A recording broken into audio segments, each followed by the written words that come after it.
ಸಿದ್ದರಾಮಯ್ಯ ಅವರು ಮುಖ್ಯಮಂತ್ರಿ ಇದ್ದಾಗಲೇ ಒಪ್ಪಿಕೊಂಡಿದ್ದಾರೆ 187 ಕೋಟಿ ಅಲ್ಲ 87 ಕೋಟಿ ಕರಪ್ಷನ್ ಆಗಿದೆ ಅಂತ. ಇದು ಸಾಕಷ್ಟು ಚರ್ಚೆಯ ನಂತರ ಏನ್ರಿ 187 ಕೋಟಿ ಅಂತ ಹೇಳ್ತಾ ಇದ್ದಾರೆ, 87 ಕೋಟಿ ಆಗಿರೋದು ಅಂತ ಹೇಳ್ತಾ ಇದ್ದಾರೆ. ಸದನದಲ್ಲೇ ಒಪ್ಪಿಕೊಂಡಿದ್ದು. ಅದರಿಂದ ಚರ್ಚೆ ಮಾಡುವ ವಿಷಯವೇ ಇಲ್ಲ. ಚಾರ್ಜ್ ಶೀಟ್ ಆಗಿದೆ, 600 ಅಕೌಂಟ್ಗಳು ಕಳಿಸಿದ್ದಾರೆ. ತಮ್ಮ ಹತ್ತಿರದಲ್ಲಿ ಇರ್ತಕ್ಕಂಥ ಬಂಧುಗಳಿಗೆ, ಸಂಬಂಧಿಕರಿಗೆ, ಸ್ನೇಹಿತರಿಗೆ ಹಣ ಕಳಿಸಿದೆ. ಬಳ್ಳಾರಿ MP ಚುನಾವಣೆಗೆ ಹಣ ಬಳಕೆಯಾಗಿದೆ, ತೆಲಂಗಾಣ ಚುನಾವಣೆಗೆ ಬಳಕೆಯಾಗಿದೆ. ಇದೆಲ್ಲ ತನಿಖೆಯಿಂದ ಬಂದಿರತಕ್ಕಂಥ ರಿಪೋರ್ಟ್. ಅಧಿಕಾರಿಗಳ ಮೇಲೆ ಕಟ್ಟಿ ಮಂತ್ರಿಯನ್ನ ಬಚಾವ್ ಮಾಡೋದು, ಮಂತ್ರಿಯನ್ನ ಉಳಿಸೋದಕ್ಕೆ ಏನು ಅರ್ಥವೇ ಇಲ್ಲ. ಯಾವುದೇ ಕಾರಣಕ್ಕೂ ಕೂಡ ನಾಗೇಂದ್ರ ಅವರು ರಾಜೀನಾಮೆ ಆಗಲೇಬೇಕು.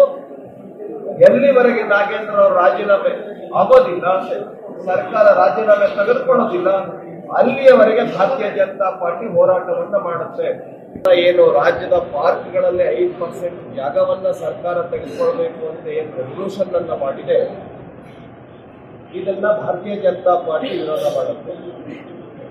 ಯಾವುದೇ ಕಾರಣಕ್ಕೂ ಕೂಡ ಉದಾಹರಣೆ ಲಾಲ್ಬಾಗ್ ಇರ್ಬೋದು, ಕಬ್ಬನ್ ಪಾರ್ಕ್ ಇರ್ಬೋದು, ಆಮೇಲೆ ಈ ತರ ಎಲ್ಲ ಜಿಲ್ಲೆಗಳಲ್ಲಿ, ಎಲ್ಲ ತಾಲೂಕುಗಳಲ್ಲಿ ಇಂಪಾರ್ಟೆಂಟ್ ಪಾರ್ಕ್ಗಳಲ್ಲಿ 5% ಜಾಗವನ್ನ ತೆಗೆದುಕೊಂಡು ಕಮರ್ಷಿಯಲೈಸ್ ಮಾಡಬೇಕು ಅಂತ ಏನಿದೆ, ಇದೆಲ್ಲ ಭಾರತೀಯ ಜನತಾ ಪಾರ್ಟಿ ವಿರೋಧ ಮಾಡುತ್ತೆ.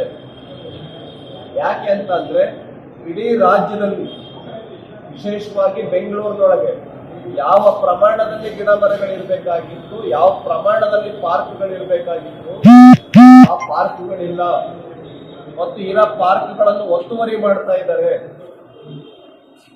ಅಲ್ಲಿ ಕಮರ್ಷಿಯಲ್ ಶಾಪಿಂಗ್ಗಳನ್ನ ಮಾಡ್ತಾ ಇದ್ದಾರೆ. ಆದ್ರಿಂದ ಸರ್ಕಾರ ಇದನ್ನು ಮಾಡಬಾರ್ದು. ಬೆಂಗಳೂರಂತೂ ಟೋಟಲಿ ಪೊಲ್ಯೂಷನ್ ಆಗ್ತಾ ಇದೆ. ಇಷ್ಟು ವಾಹನಗಳು ಹೆಚ್ಚಾಗ್ತಾ ಇದೆ, ಪಾರ್ಕ್ಗಳನ್ನ ಕಡಿಮೆ ಮಾಡ್ತೀವಿ ಅಂದ್ರೆ ಅರ್ಥ ಏನು? ಸಿದ್ದರಾಮಯ್ಯ ಅವರು ಮುಖ್ಯಮಂತ್ರಿ ಇದ್ದಾಗಲೇ ಒಪ್ಪಿಕೊಂಡಿದ್ದಾರೆ 187 ಕೋಟಿ ಅಲ್ಲ 87 ಕೋಟಿ ಕರಪ್ಷನ್ ಆಗಿದೆ ಅಂತ.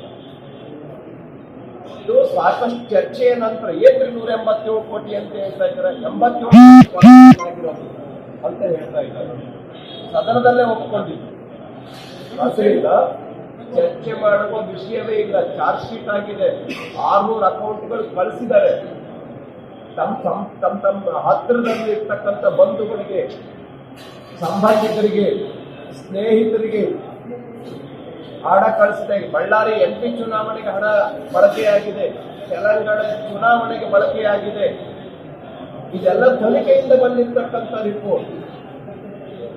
ಅಧಿಕಾರಿಗಳ ಮೇಲೆ ಕಟ್ಟಿ ಮಂತ್ರಿಯನ್ನ ಬಚಾವ್ ಮಾಡೋದು, ಮಂತ್ರಿಯನ್ನ ಉಳಿಸೋದಕ್ಕೆ ಏನು ಅರ್ಥವೇ ಇಲ್ಲ. ಯಾವುದೇ ಕಾರಣಕ್ಕೂ ಕೂಡ ನಾಗೇಂದ್ರ ಅವರು ರಾಜೀನಾಮೆ ಆಗಲೇಬೇಕು. ಎಲ್ಲಿವರೆಗೆ ನಾಗೇಂದ್ರ ಅವರು ರಾಜೀನಾಮೆ ಆಗೋದಿಲ್ಲ, ಸರ್ಕಾರ ರಾಜೀನಾಮೆ ತೆಗೆದುಕೊಳ್ಳೋದಿಲ್ಲ, ಅಲ್ಲಿಯವರೆಗೆ ಭಾರತೀಯ ಜನತಾ ಪಾರ್ಟಿ ಹೋರಾಟವನ್ನ ಮಾಡುತ್ತೆ.